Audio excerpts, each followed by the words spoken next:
Juan next to Don. Sent my Steve. Here bring you the round 7 recap. Sure. So what's your thoughts about this week overall? Where you got any?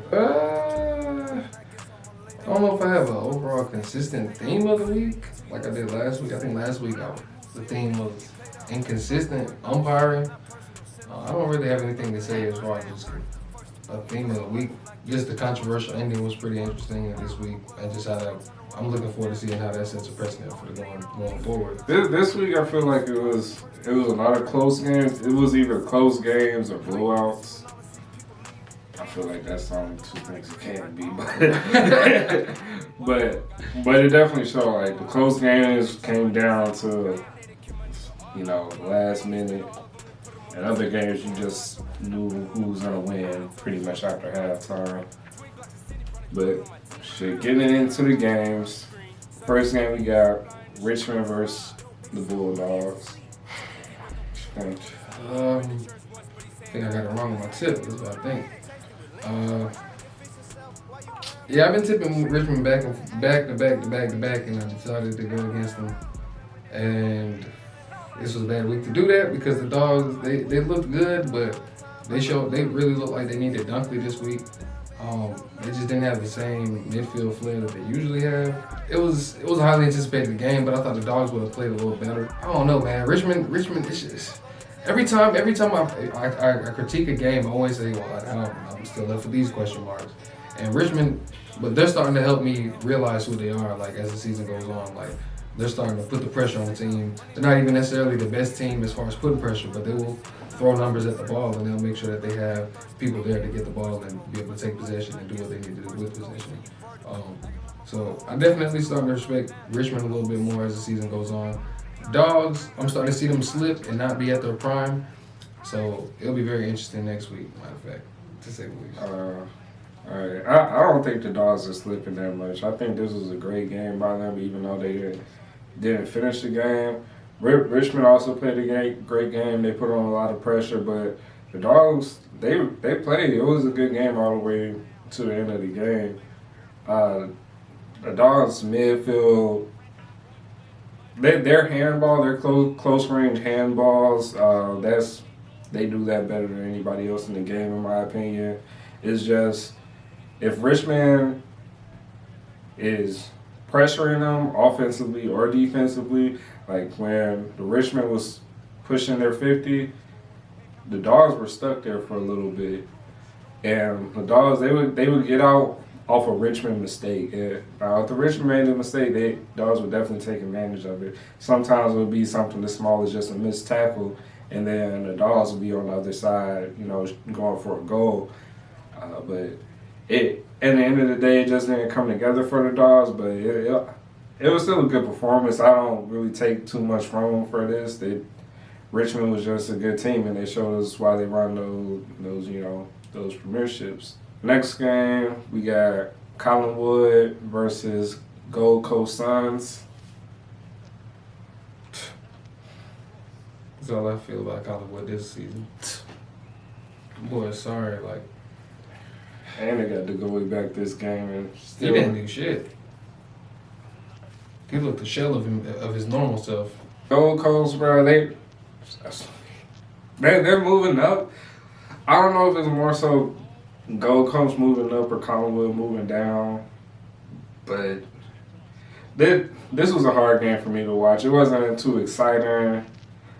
If it was exciting in any aspect, it was Gold Coast. I think there's somebody on Gold Coast. His name was let me look up for a minute. Yeah, I like this game for Gold Coast. They definitely have some of the more, matter of fact, during this game, they had a lot of contested marks that were looking real good. Just whether it was intercept marks, whether it was offensive marks, they were definitely in there. I think they have a strong midfield with at least Greenwood, because he is one of the better midfielders that goes up as far as marks and spoils and stuff like that. He's one of the people who really affect the ball as far as whether it's it's a mark or whether it's ball movement in the middle of the field. Ben King's pretty good. He definitely. I thought Max King earlier in the season that he was the better brother, but Ben King's pretty good, man. Yeah. they just Gold Coast just continues to improve a little bit like North, and they make me feel comfortable. As far as Collingwood, if Darcy Moore's not in the back, I'm not confident in them at all. Just to keep it a stack, just keep it a buck, keep it 100. If Darcy Moore's at forward, I'm not really trusting them. I'm not, because I feel like they can get scored on easily at that point. And their offense wasn't even really working that well outside of Mile-Check. So Collingwood, they're just trash, bro. I ain't even gonna cap. They're just sorry as fuck. So the player of Gold Coast that I noticed this game, his name is Lukosius. And he was nice out there. I think the commentator said he had one of the best boots in the league. That's what I noticed from him. He would kick the ball from the square or halfway into the 50. Like he definitely had a leg on him, bro. So and he's pretty fast. He was getting around a lot of players. Well, every time I think of that nigga, I think of him getting smacked up by Luke Parks, bleeding and shit. That was him? Yeah. Oh, shit. But he did play good. I agree though. He did. He had the nice nice kicks, and I heard when they did say he has one of the nicer kicks, and I didn't really know that until he proved it this game for real though. The Suns are on the come up. I just don't see them doing anything this year. I think them and GWS would be a good game. Nah, GWS whooping their ass for sure. Ain't got no midfield. Speaking of GWS, next wow, game. Look how that shit worked out. Next game, we got Adelaide Crows versus GWS. I can't believe I tipped the fucking Crows. Crows scored 1 goal per quarter. Crows suck ass. Yeah, I need to talk to the Crows, bro. Like, bro, how do y'all come from just making the most historic AFL game as far as points to behinds with 15 goals, no behinds, and then y'all come out this game and only score 1 goal per quarter, bro? Like, that doesn't even make sense. Where is the consistency? Where's the cohesion? And y'all have big targets. It's like if y'all line up y'all forwards, y'all can have Tex, Thilthorpe, and Himmelberg, big targets in the forward 50, and like 4 goals, that's embarrassing. And y'all at home, that's embarrassing, bro. Yeah. Crows, I can't believe I tipped y'all. I really can't believe I did that. I've been talking shit this whole season about the Crows, and I really tipped them against the DWS team that I've continually said I respect the effort. And I still picked the fucking Crows. Crows suck, bro. Like, and Tex is okay. Tex is a good player. Tex is good. Let me say it like that. But he don't show up every game. He might have 2 goals, but that's about it. Once he gets his 2 goals, he's done. That's it. So GWS continue to put the effort forward that they do continually. Toby Green leads the way every time, despite Cornelio being out, despite Phil Davies, these injuries that they've been having over the season. They've been doing it. And I really can't believe Phil Thorpe had a quiet ass game. He didn't do much. And I expected him to do a lot this game, and he didn't do nothing. Yeah, and I just didn't expect him to get beat 106-39, that's for sure. You just need to put more respect on GWS, bro. I don't see why you don't think. I don't see how you think it's a close game with the Suns. GWS had a standout game this game. Hill played great. He brought all the pressure. He was just everywhere. Like, bro, I would want him as a young player on my team, bro. Just the amount of effort he puts out, the way he wants to be on the field, the way he plays is just you want that in a young player. And then Jesse Hogan showed out this game. I haven't heard too much about him, but this was his first game with GWS. He's 26. I think I need to look up more about him, but he scored 4 goals this game. The first game with GWS came out 4 goals. I think he was a goal leader for him. And in a performance where they score 106, that's saying something. So him with Toby Green, with Himmelberg, that's a good forward lineup in my opinion. So I think the GWS is only becoming a better team. No way it's a close game with the Suns. Yeah. Greenwood is the better midfielder than anybody on GWS. GWS, like, They'll put the effort, but they won't get the job. I don't think they'll get the job. The Gold Coast, they beat Sydney, and GWS didn't even beat Sydney, did they? Gold Coast ain't beat Sydney. Yeah. They whooped Sydney ass, man. They did beat Sydney, but that GWS had more credible wins than that. Who? It'll just be an interesting game, man. I think it'll be an interesting game. Next game we got St. Kilda and Hawthorn. Go ahead, Brett. This was pretty surprising to see the ass look like this. I always like to think that the Hawks have a chance in any game that they're at just because of the coaching, but I'm starting to learn that sometimes you just really can't go off that. Also, Hawks did have like Wingard and O'Meara. I'm not sure how to say his name. So they really kind of didn't stand a chance. I didn't know it would be an ass whoop like this. I did, however, get the tip correctly. St. Kilda, they just seem like they do too much sometimes, bro. Like, you get inside the 450. I seen, like, matter of fact, 2 or 3 times where they're sitting there doing all these extra handballs. We could have been kicked the goal, bro. And I don't feel like you don't have to do all that. You're just actually, you're flirting with holding the ball inside the 50, bro.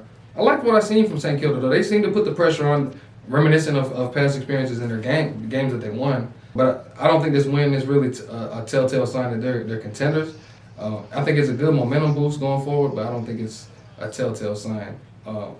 Hawks, you had a bad game without a lot of your players. CJ didn't show up like he was supposed to. Kaziski, he didn't play as well as he would like, but at the end of the day, I think he had their only goals the first half. Right, well, 2, right? Yeah.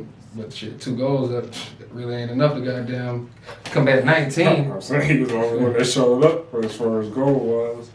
Yeah, but shit, not enough. So in my opinion, the Saints played a good game. With the Saints, you either gonna get the good Saints or the bad Saints, bro. They're either gonna come out, put that pressure on you.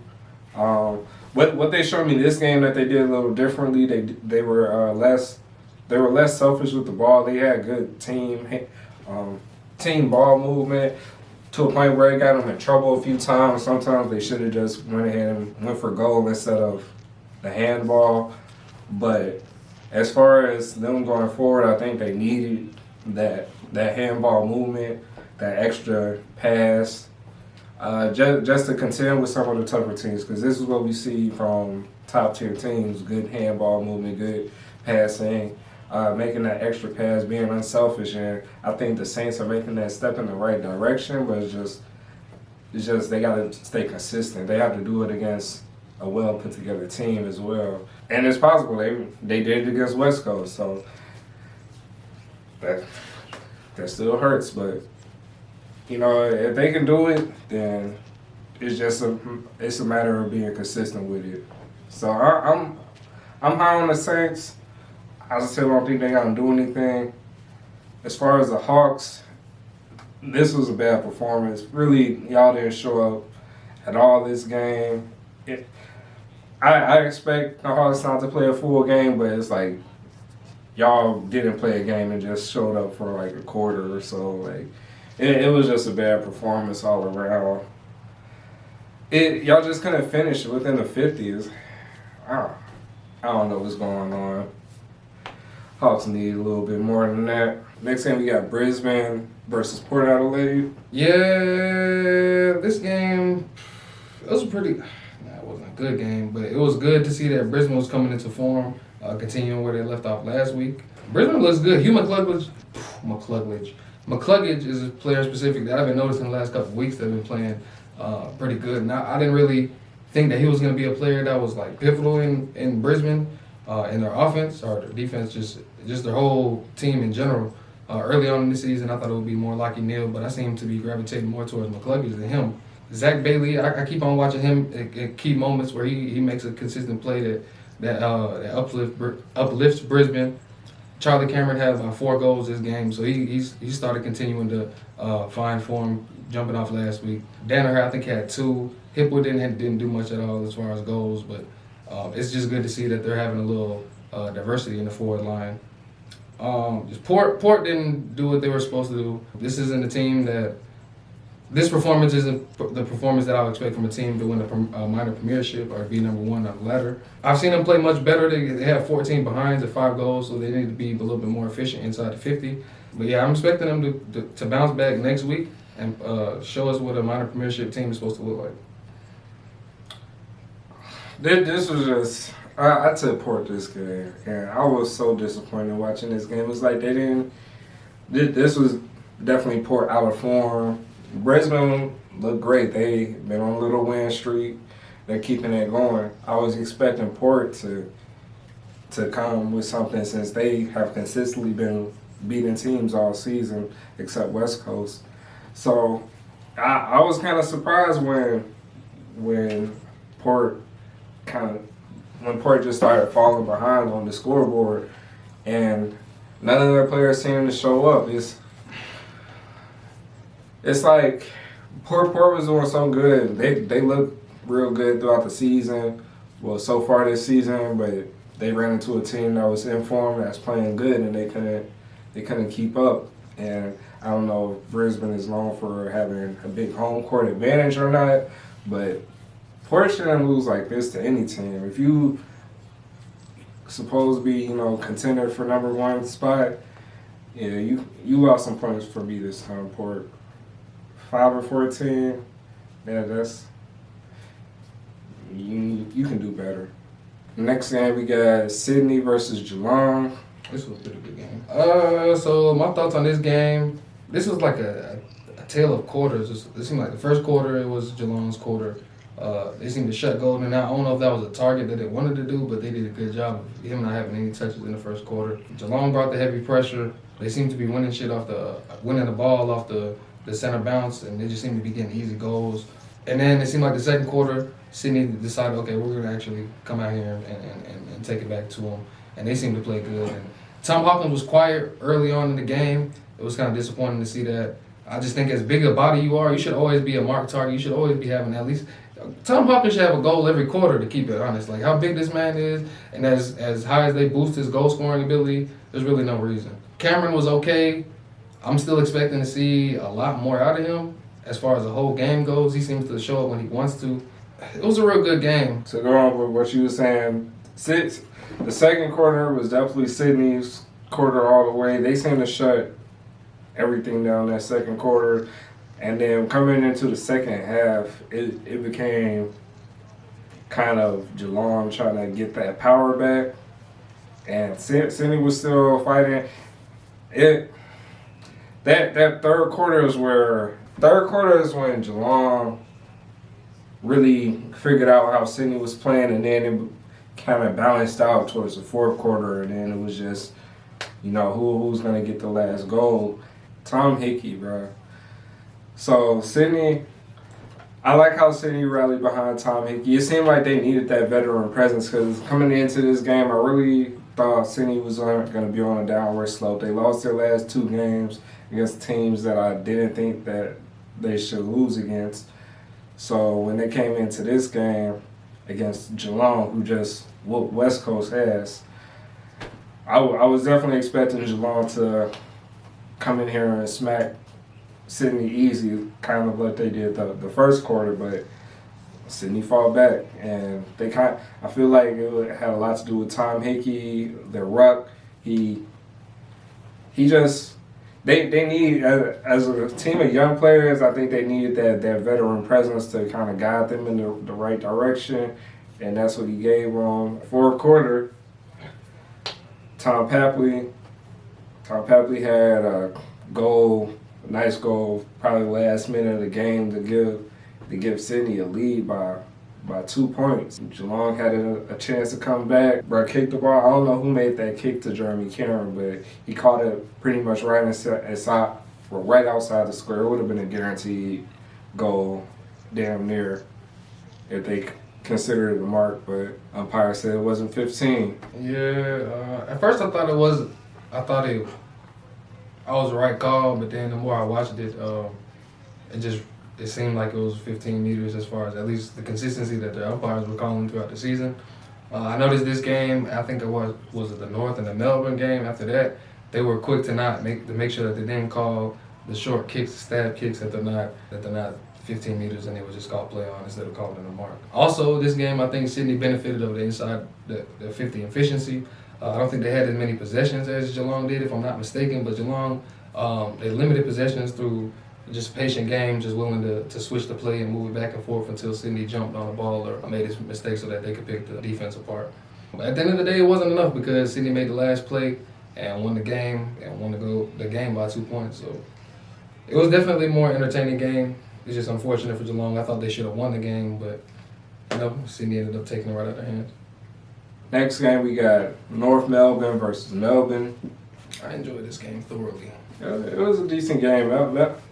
North put up a much better fight than I thought they would against the number one team. This was, going into this game, it was the number one team versus the number 18 team.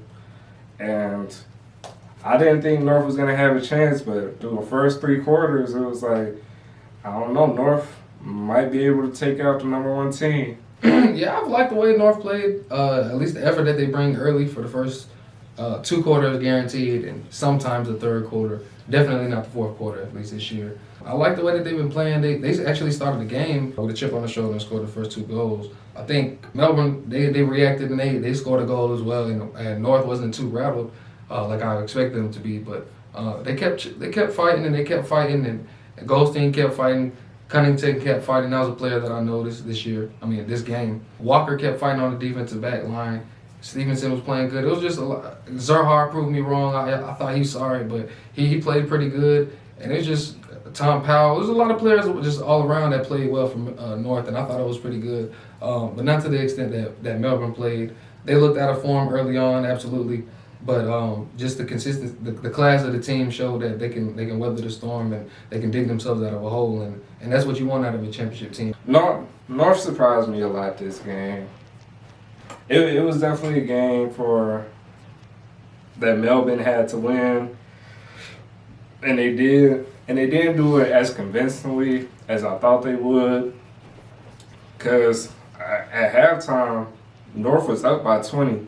So the whole second half, Melbourne was fighting their way back, which they did. All they had to do was up their pressure. They started making all their shots. They really came together in that second half. But that first half, North looked like a team that could contend with any team. So yeah, this was definitely a better game than I thought. Yeah, it could have been an 80-point game. It wasn't. So. Next game, we got Essendon versus Carlton Blues. You know my Blue Boys had to get the motherfucking job done, man. Like I've been telling these folks been hating and telling me, oh, nah, Essendon's supposed to be whooping y'all ass. I don't even know why y'all favorites. Hey, look, the person who said that, you hear it first. You know what I'm talking about.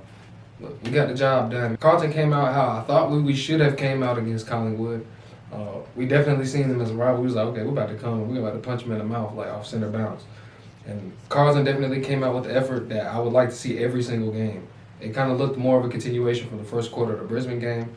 But one thing you just can't hide is just the lack of class in certain aspects. We make our own mistakes, and we miss the handball sometimes, and it's just not characteristic of the teams that are in the top 4 that you see. So it was a good win overall, but it's definitely there's definitely room for improvement, no doubt about that, even if it was a double-digit win. Essendon was playing straight because I like Jake Stringer. Jake Stringer seems like whenever Essendon's rolling, he's definitely getting it rolling. I think they could have used Francis in the back. They potentially may have won this match if they had Francis. But like I said, I'm high on Essendon too, but I just think it could have, honestly, it could have went either way. It really could have. Yeah, this is one of the better games. To me, this was the best game this round. The 250th game between these two clubs. And they really fought. They went back and forth with each other like they were rivals. You could tell that the two teams definitely had a history, and it was a real exciting game to watch. It was real fiery. Players were getting into it. They had a big little scuffle in the third quarter where about 8, 9, 10 players were just grabbing each other and tussling. Somebody got a few licks in. Whatever. McNuggets got a few licks in on somebody's chin. Man, it was a real good game to watch. Definitely game around for me. Our next game, we got West Coast versus Frio, Derby 52. Well, he's not singing the Frio song, so we know how that went. We whooped their ass, bro. West Coast Eagles all day, every day. You already know that. 132-73. And no cap, first half of this game, I was nervous. First half, man, we just kind of looking out of form. Frio was looking decent. They was moving the ball well. And then that second half, we were the only ones on the field. Frio didn't show up that second half. It's just, well, from the third quarter on, it was just West Coast doing whatever we wanted. Yeah. Pretty much. Matt Taberner was doing good for Frio. That motherfucker was going crazy, but West Coast kind of handled all that shit. Like in the second half, they kind of figured it out and were able to limit the damage that he was able to do early on. Nat Fife didn't do a damn thing as far as goals go. He hasn't been doing a damn thing all season. He's been missing. That's what he's been doing. So we kind of expect more out of him as far as goal scoring if they're trying to win, because their whole team in general just sucks as far as efficiency inside the 50, as far as set shots. And we need more consistent effort. It just showed me, you both have the same field. There's no home field advantage. So at that point, it just showed me that West Coast is just outclassing the boys. And Frio, I'm high on Frio. I was high on Frio, but not as high as I would like. Nah, bro, Frio don't got the juice like that. I don't even know where people came out of nowhere saying West Coast will lose. That's just not gonna happen. Ever. No. So, two happy campers with that this week. As far as players that did good, they had Oscar Allen at defense. I really wanted him to do something, but we did have a little different lineup than usual. Our midfield seemed kind of weak. Although Tim Kelly had a great game. Jamie Chris was playing his game. He did pretty good. Jack Darling, Josh Kennedy, they do what they always do. Your boy Jones. Yeah, Jermaine Jones, he definitely was a player that kind of came out of nowhere. I didn't even know he was on our team until this game, but he definitely, I'm excited to see him play more. He was in a forward position. He might have been the one that kicked Oscar Allen out, well, to the back, or they figured it would be better to put Oscar Allen in the back and Jermaine in the forward position, but either way it worked out. We got the dub like we were supposed to. Yeah, bro, that's all 9 games. Did surprisingly well on tips, but wasn't confident going into the week, which... This was a crazy-ass week. A lot of these games coming in I thought could have went either way, and a lot of them did. I felt the same way, and really, I really wasn't even confident, honestly. And then until people were discussing their tips, and I was like, man, how much did I get, bro? I didn't do shit. And I actually did kind of well, so that just goes to show, though, like, not to brag, though, but it is just like you have no comfort with this. And even if you do well, I still don't have the comfort in my tips, bro. Like, oh, my God.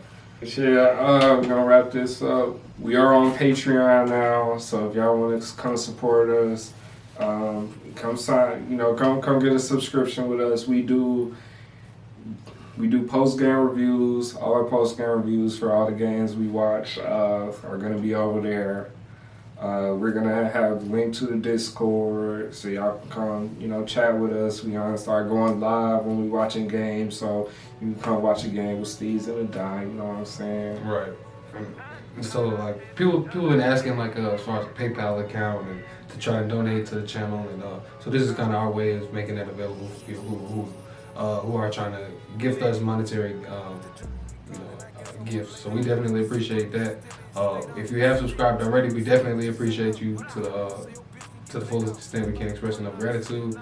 And to anybody who's considering, or anybody in the future that will support, we definitely appreciate you, whether you spend money or not. Yeah, man, even if you don't make it over there, we support everybody that's liking, commenting, and subscribing over here. And this has been crazy, man. A lot of doors are opening up for us because of this experience, and we just really want to keep things moving as much as we can. We'll continue to do so, man. We'll do our part. We'll keep on chugging along, man, regardless of what's on our way. The channel is going to make it big, and we're gonna dedicate ourselves to spreading the game of footy like we say every time, man. Other than that, check out our podcast that we're featuring on. A Yank on the Footy. And drop a link on there too, huh? Yeah, the link's gonna be below.